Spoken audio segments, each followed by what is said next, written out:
my name is Paola Rabia, and today with my classmate William Garcia, we are going to present you about cyberbullying on social media platforms. First of all, we need to define what is cyberbullying. According to Cambridge Dictionary, cyberbullying is defined as the activity of using the internet to harm or frighten another person, especially by sending them unpleasant message.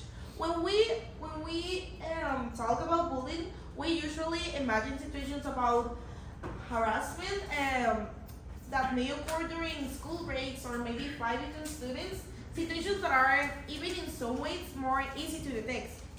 However, today we are facing another type of bullying, a silent and difficult bullying to identify for the people around the victim.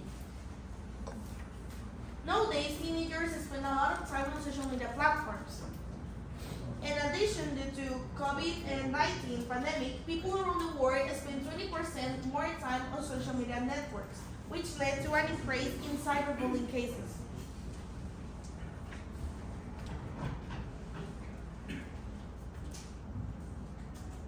Okay, according to a result of analysis of Pew Research Center, before pandemic, 60% of parents estimate that their kids spend 3 hours or less in front of screens. On the other hand, after pandemic, 17% of parents estimate that their kids spend at least 4 hours a day with screens. And that means that after pandemic, everyone, not only kids, everyone, teenagers, adults, kids, spend more time in her cell phones.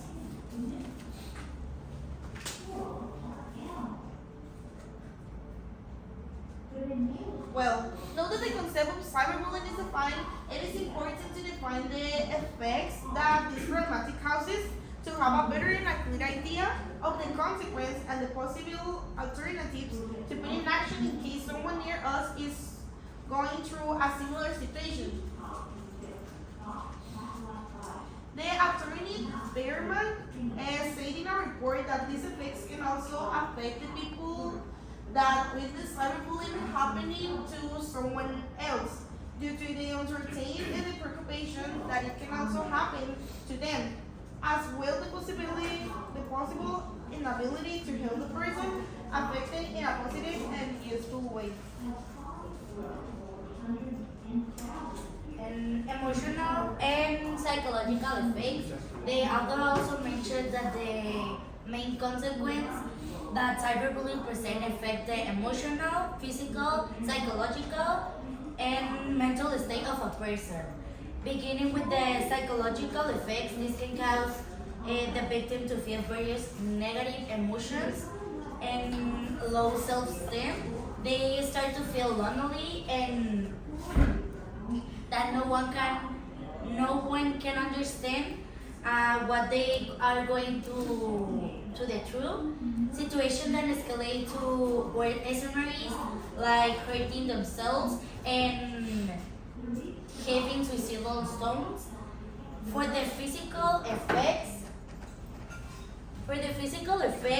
it can cause the victim to feel their emotional that results in health problems such as intense health, stomach and body ache, as well as sleeping problems to the time they spend thinking about the bad things that other people tell them.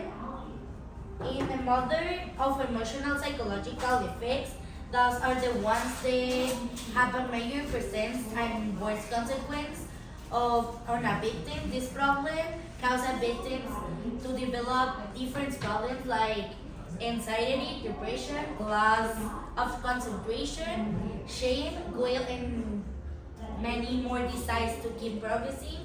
If the person doesn't get the professional help he or she really needs. And now, Now we are going to present you a short film of the company Movistar. It's like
So my classmate here is going to say the conclusion.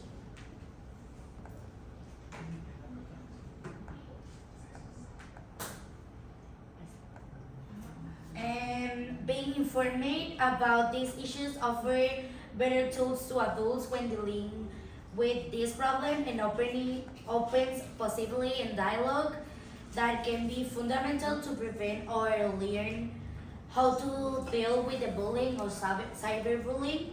Families have a very important role in education and preventing, but so the teachers, educational institutions, and above all, government.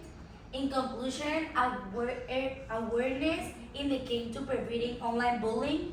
Children should be made aware from a young age so that they learn to be respectful and not to hurt others. In addition, parents should supervise their children's online activities and limit their use.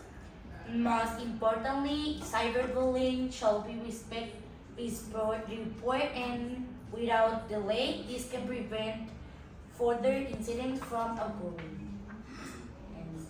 And that's everything from our part. Thank you for your attention.